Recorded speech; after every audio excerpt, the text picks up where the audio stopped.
বাজারের থেকে মিষ্টি কেনার আগে একবার এই রেসিপিটি দেখুন। মাত্র 5 মিনিটে এমন রাজকীয় মিষ্টি তৈরি হবে, একদম দোকানের মতন।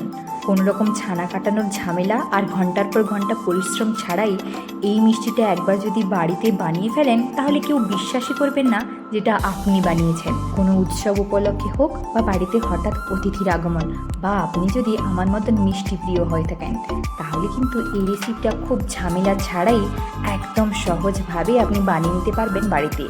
এত নরম তুলতুলে আর সুস্বাদু মিষ্টি যে একবার যদি খেয়ে দেখেন, তাহলে কিন্তু বারবার এই রেসিপিটিই বানাতে মন চাইবে। মাত্র 3টি উপকরণ দিয়ে খুব সহজভাবে কয়েকটি টিপসের মাধ্যমে এই রেসিপিটা বানিয়ে দেখাবো। নমস্কার বন্ধুরা, রাখি রানীর রান্নাঘরে আপনাদের সবাইকে স্বাগত।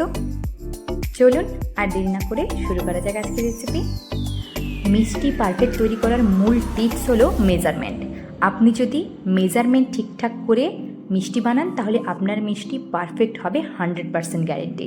এবার দেখুন, আমি একটা বাটির মেজারমেন্ট করে নিয়ে নিয়েছি মিল্ক। এখানে আমার মিল্কটা ছিল 200 ml। আর নিয়ে নিয়েছি আমি এখানে সুজি 2 টেবিল চামচ পরিমাণ। চেষ্টা করবেন ছোটো দানা সুজিটা নেওয়ার। এবারে আমি এখানে একটা 10 টাকার মিল্ক পাউডার 1 প্যাকেট এখানে আমি কেটে দিয়ে দিয়েছি। এবারে সমস্ত উপকরণকে ভালোভাবে মিক্স করে নিতে হবে। এই পর্যায়ে কিন্তু গ্যাস আমি এখনও পর্যন্ত অন করিনি। এবারে দেখুন ভালোভাবে মিক্স হয়ে গেছে। অল্প আদ্র যেটুকু গুটলি আছে, ওটা যখন আমি গ্যাস অন করব তখন ভালোভাবে মিক্স হয়ে যাবে। এবারে গ্যাসের ফ্লেমটা অন করে অনবরত কিন্তু আমাদের এভাবে নাড়তে থাকতে হবে। গ্যাসের ফ্লেমটা কিন্তু লো টু মিডিয়ামে রাখবেন। লো টু মিডিয়ামে রেখে অনবরত এভাবে নেড়ে আমাদের কিন্তু মিশ্রণটাকে ঘন করে নিতে হবে। দেখুন আমাদের মিশ্রণ অলরেডি ঘন হওয়া শুরু হয়ে গেছে।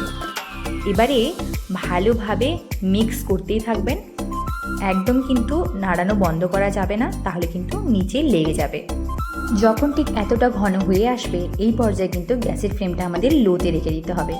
লোতে করেই কিন্তু আমাদের বাদবাকি ঘনর প্রসেসটা করে নিতে হবে, না হলে কিন্তু নিচে বসে লেগে যাবে আর পুড়ে যাওয়ার সম্ভাবনা থাকে।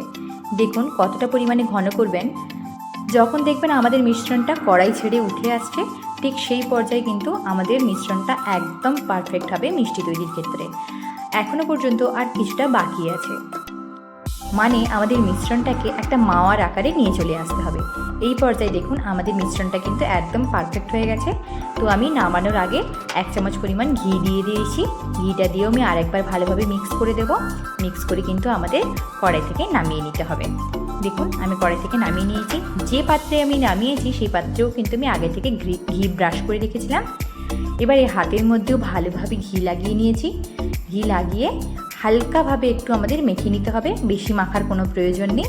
হালকাভাবে একটু মেখে নিয়ে আমাদের অল্প অল্প করে ছোটো ছোটো করে লেচি নিয়ে আমাদেরকে মিষ্টির শেপ দিয়ে দিতে হবে। আপনারা আপনাদের পছন্দ অনুযায়ী যে কোনো শেপ দিতে পারেন। আমি এখানে লম্বাটে শেপ দিয়েছি। আর এইখানে 200 ml মিল্ক, 1 প্যাকেট পাউডার আর 2 চামচ সুজি থেকে আমার এখানে মোটামুটি 6 থেকে 7 পিস মিষ্টি তৈরি হয়েছে। আপনারা আপনাদের পছন্দ অনুযায়ী পরিমাণটা কম বেশি করতেই পারেন।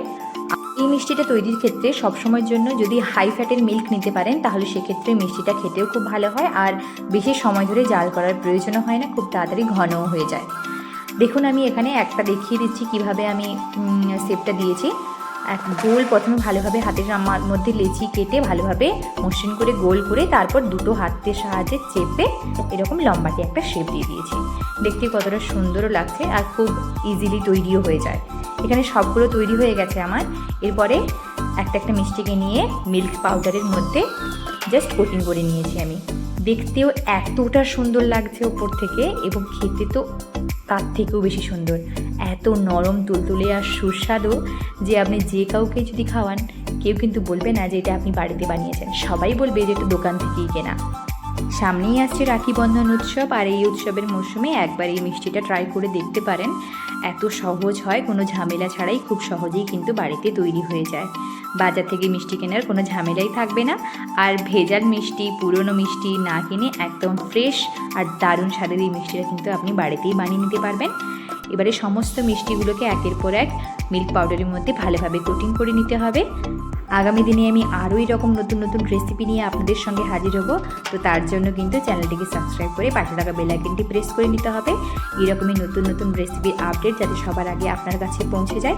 আর অবশ্যই আপনার ফ্রেন্ডস অ্যান্ড ফ্যামিলির সঙ্গেও কিন্তু রেসিপিটা শেয়ার করে দেবেন, যাতে এই উৎসবের মরশুমে তারাও যাতে খুব ভালোভাবে মিষ্টিটা বাড়িতেই তৈরি করে নিতে পারে খুব সহজভাবে। দেখুন এখানে আমার সমস্ত মিষ্টিগুলোকে কোটিং করা হয়ে গেছে। এবার ওপর থেকে শুধুমাত্র ডেকোরেশনের জন্য আমি কিছুটা পরিমাণে পেস্তা কুচি দিয়ে দিয়েছি। এটা অপশনাল, আপনারা চাইলে দিতে পারেন, চাইলে নাও দিতে পারেন। শুধুমাত্র এটা দেখার সৌন্দর্যতার জন্যই আমি ওপর থেকে পেস্তা কুচিটা অ্যাড করেছি। আপনাদের যদি কোনো রকম রেসিপির রিকোয়েস্ট থাকে সেটাও আমাকে অবশ্যই কমেন্টে জানাতে পারেন। আমি অবশ্যই সেই রেসিপিগুলো আগামী দিনে আনার চেষ্টা করব। ভিডিওটি ভালো লাগলে অবশ্যই একটা লাইক করবেন এবং আমাকে সাবস্ক্রাইব করতে একদম ভুলবেন না। দেখা হবে আগামী ভিডিওতে। ভালো থাকবেন, সুস্থ থাকবেন। Thank you.